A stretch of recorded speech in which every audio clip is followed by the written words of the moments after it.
दोस्तों, भारत के इतिहास में विभिन्न समयों में अलग अलग साम्राज्यों और बाहरी ताकतों के प्रभाव के बावजूद इसे गुलामी के संदर्भ में देखना काफी जटिल है।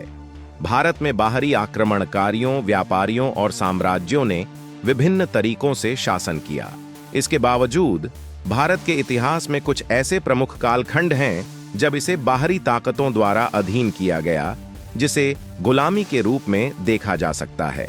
दोस्तों, वीडियो में आगे बढ़ने से पहले आपसे निवेदन है कि हमारे चैनल को सब्सक्राइब कर लें ताकि आप हमारे साथ जुड़े रहें। शुक्रिया।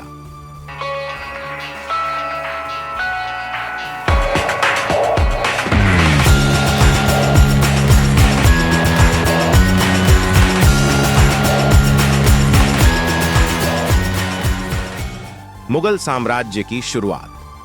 मुगल साम्राज्य की स्थापना 1526 में बाबर ने की थी। यह साम्राज्य भारत के एक बड़े हिस्से पर शासन करता था। हालांकि मुगलों के शासन ने भारत में राजनीतिक स्थिरता लाई, लेकिन यह एक बाहरी शक्ति थी जिसने भारतीय राज्यों को अपने अधीन कर लिया। इस काल को पूरी तरह गुलामी नहीं कहा जा सकता, क्योंकि इसमें स्थानीय शासकों और जनता को कुछ हद तक स्वतंत्रता प्राप्त थी। फिर भी कई भारतीय लोग मुगलों के अधीन रहे। ब्रिटिश शासन का काल। ब्रिटिश राज को भारत के इतिहास का सबसे लंबा और स्पष्ट गुलामी का युग माना जाता है।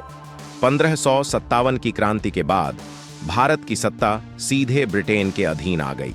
इस समय भारत की अर्थव्यवस्था, राजनीति और संसाधनों का अधिकतर लाभ ब्रिटेन को मिल रहा था।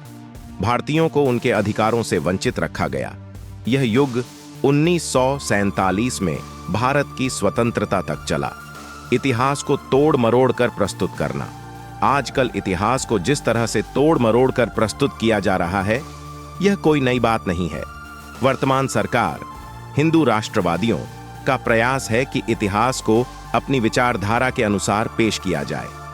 अब इतिहास की जगह मिथकीय कथाएं घड़ी जा रही हैं। यह लोग भारत की संस्कृति को प्राचीनतम बताने का प्रयास करते हैं। उदाहरण के लिए, प्रधानमंत्री नरेंद्र मोदी ने यह कहा कि गणेश के हाथी वाले सिर से पता चलता है कि प्राचीन भारत में अंग प्रत्यारोपण, ऑर्गन ट्रांसप्लांट होता था। मुस्लिम और ब्रिटिश शासन का फर्क। कुछ लोग यह दावा करते हैं कि भारत में 700 ईस्वी से लेकर 1200 साल तक मुस्लिम गुलामी रही और उसके बाद अंग्रेजों का शासन आया। हालांकि यह तर्क सही नहीं है। मुस्लिम शासकों के शासनकाल में भारत की संपत्ति बाहर नहीं भेजी गई, जैसा कि अंग्रेजों के शासनकाल में हुआ। अंग्रेजी अर्थशास्त्रियों ने भी यह स्वीकार किया है कि ब्रिटिश राज्य के समय ड्रेन ऑफ वेल्थ, संपत्ति की लूट हुई थी।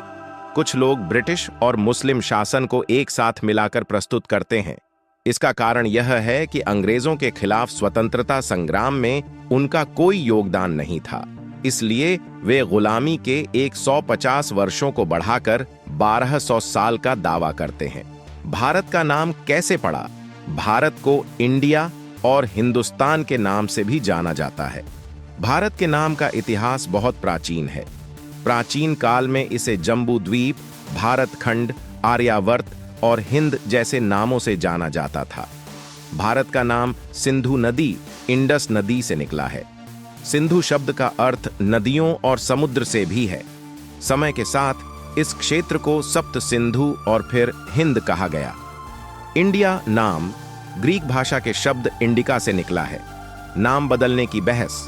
हाल ही में भारत का नाम बदलकर केवल भारत रखने की मांग उठी।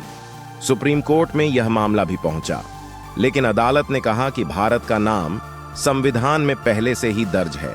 India that is Bharat. India जो भारत है।